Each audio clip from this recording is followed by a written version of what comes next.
언제나 필승! 네, 반갑습니다. 필승입니다. 반갑습니다.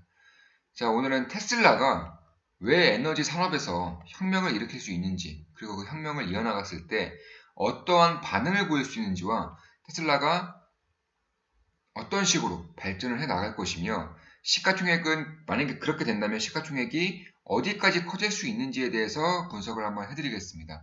먼저 이 에너지 시장을 보면은 뭐 압도적이죠. 시가총액 1위가 어딘지 아십니까? 시가총액 1위는 마이크로소프트도 아니고요. 구글도 아니고 애플도 아니며 아마존도 아닙니다. 바로 아람코입니다. 아람코. 시가총액이 2천조가 넘습니다. 2천조가. 뭐 시가총액 2, 3, 4위, 2등, 3등, 4등이 이제 뭐 마소, 애플, 아마존, 구글 이런 기업들인데, 이런 기업들 중에서도 이제 가장 이제 시가총액 높은 기업들도 시가총액이 1,400조 근처이기 때문에 결국에는 이 아람코에 대한 시가총액은 어마무시하다. 특히 이 에너지 패권에 대한 분쟁이 점차 커지는 것을 보았을 때 결국 이 에너지를 장악한 국가가 전 세계를 장악할 수 있는 것이고, 미국도 그것을 알았기 때문에 이 사우디와의 그런 협업을 통해서 이 달러를 기준통화할 수 있었던 거죠.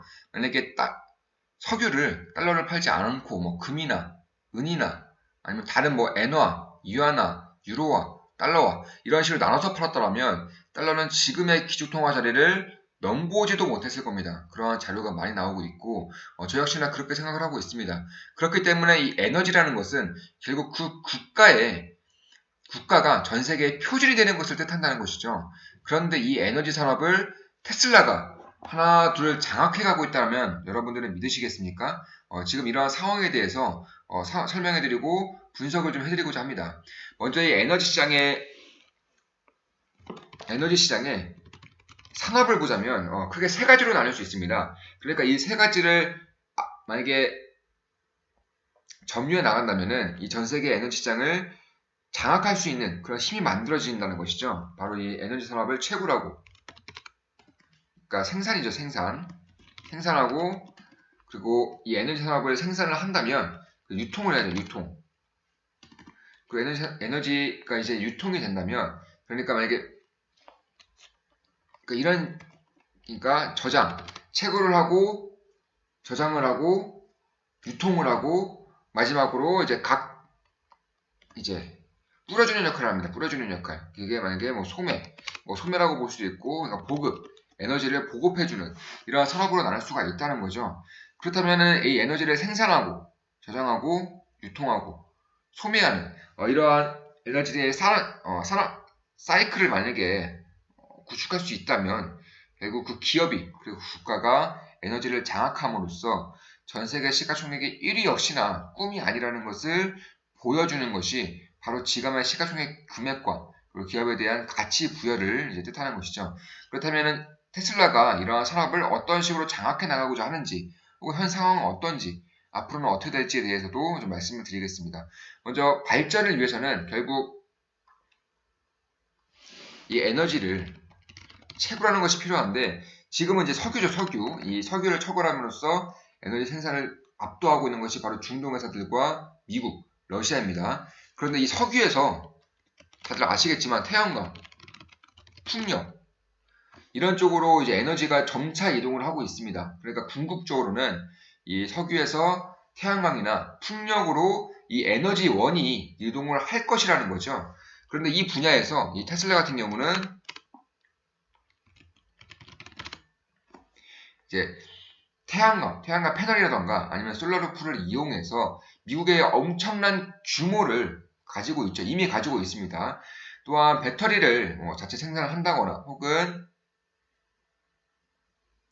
이러한 재생 에너지들을 자체 생산할 수 있는 기업은 제가 봤을 때는 테슬라가 독보적이라고 생각을 하고 있습니다.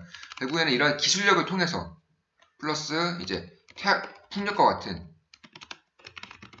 재생 에너지를 생산하고자 하는 것이 지금의 테슬라입니다.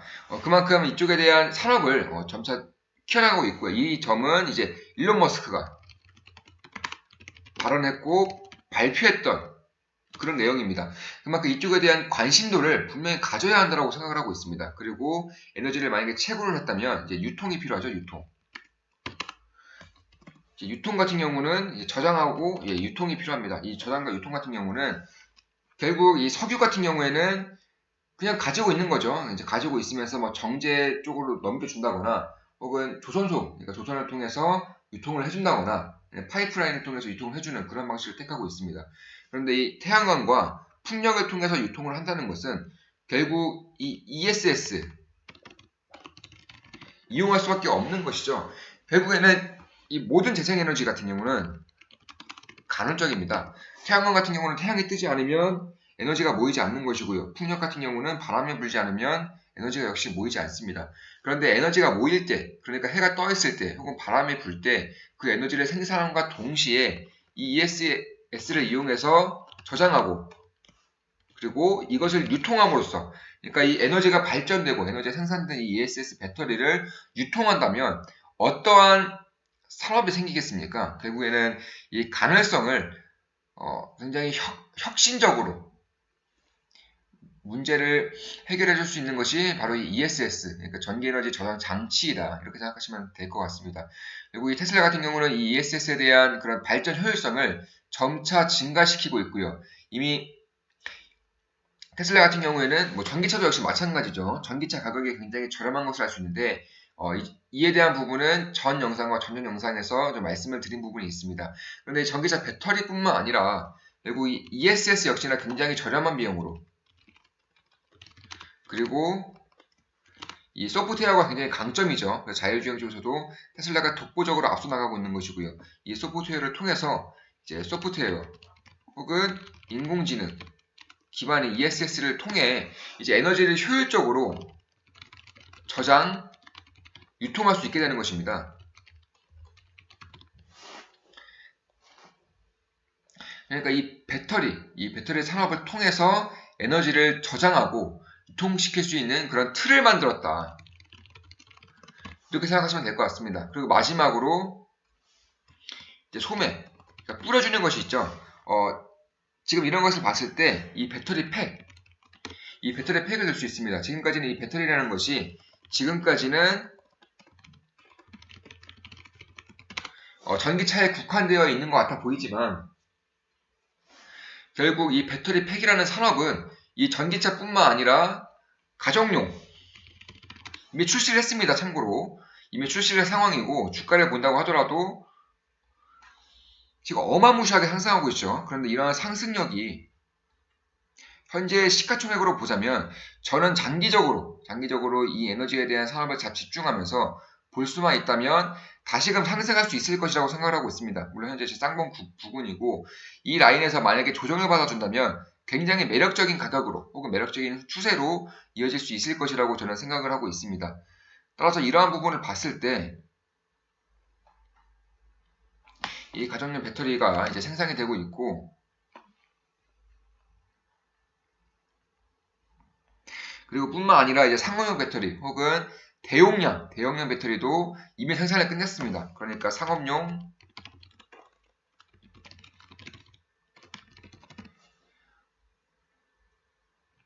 이미 끝난 상황이기 때문에 결국 이러한 에너지 산업을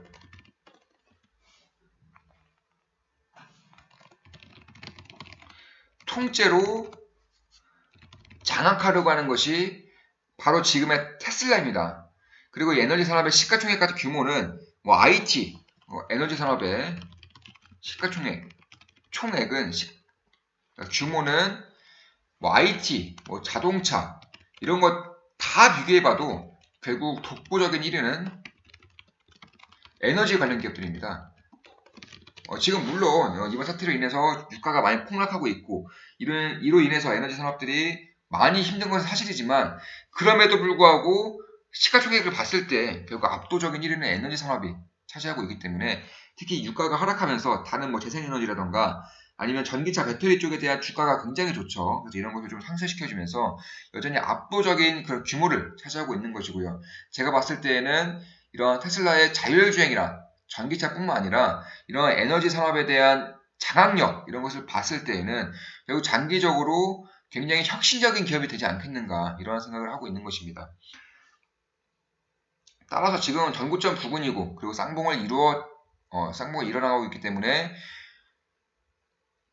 좀 위험한 구간인 것은 맞는 것 같습니다. 저 역시나 좀 고평가되어 있다고 생각하지만 결국 지금의 시가총액이 300조가 안 된다는 점, 300조가 안 된다는 점, 그리고 2011년부터 지금까지 애플의 상승세를 본다면 저는 테슬라 역시나 비슷하게 혹은 더 혁신적으로 이루어질 수 있을 것이라고 생각을 하기 때문에 그리고 이번 장에서 조정이 와준다면은 저는 개인적으로는 굉장히 좋은 기회가 올 수 있을 것이라고 생각하고 있습니다. 특히 800달러 부근에서는 장기적으로 봤을 때에는 여전히 매력적인 구간이 될 수 있을 것이다. 다만 지금의 추세를 봤을 때 만약에 조정이 보인다 혹은 좀 보수적으로 투자하고 싶다 하시는 분들은 이런 지지라인에서 매수에 대한 지지라인에서 이제 조금씩 분할로 잡아나가는 것이 저는 괜찮을 것이라고 생각하고 있습니다. 물론 매수 추천은 아니지만 이런 식으로 참고를 해 나가신다면 분명히 도움이 될 것이라고 생각하고 있습니다. 그리고 보수적으로 봤을 때 680달러대에서 450달러대 정도가 이제 합리적으로 관심권을 둘 만한 그런 가격대가 아닐까 이렇게 생각을 하고 있습니다. 지금까지 에너지 산업에 대한 분석과 그 장악력에 대한 테슬라 분석이었습니다. 앞으로도 좋은 기업 분석으로 찾아뵙겠습니다. 다들 아시죠? 좋아요, 댓글, 구독, 족대꾸 해주시면 감사하겠습니다. 필승이었습니다. 필승!